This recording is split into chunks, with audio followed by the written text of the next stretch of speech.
CJP आंदोलनानंतर आता दिल्ली पोलिसांनी तपास अधिक तीव्र केला आहे। आंदोलनादरम्यान हिंसाचार, सरकारी मालमत्तेचे नुकसान आणि पोलिसांवर हल्ल्याच्या प्रकरणांमध्ये डिजिटल पुरावे गोळा करण्याचे काम सुरू आहे। याच पार्श्वभूमीवर सुमारे 180 यूट्यूबर्स आणि सोशल मीडिया इन्फ्लुएन्सर पोलिसांच्या रडारवर असल्याची माहिती समोर आली आहे। या व्यक्तींनी आंदोलनाशी संबंधित व्हिडिओ, लाईव्ह स्ट्रीम, पोस्ट किंवा इतर डिजिटल कंटेंट शेअर केला होता का याची चौकशी केली जात आहे।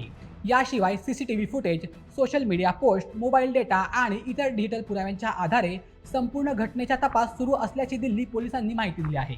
दरम्यान या आंदोलनाबाबत केंद्र सरकारने महत्त्वाची भूमिका स्पष्ट केली आहे।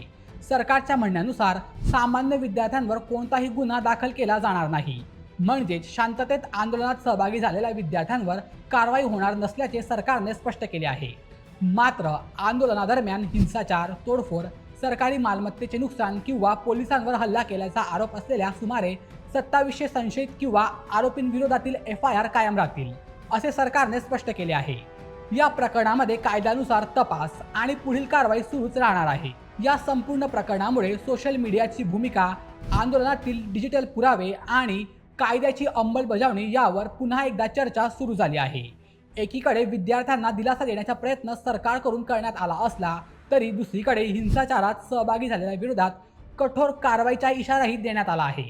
त्यामुळे येत्या काही दिवसात दिल्ली पोलिसांच्या तपासातून आणखी कोणती माहिती समोर येते याकडे संपूर्ण देशाचे लक्ष लागले आहे।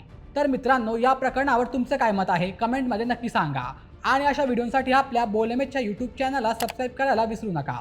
धन्यवाद।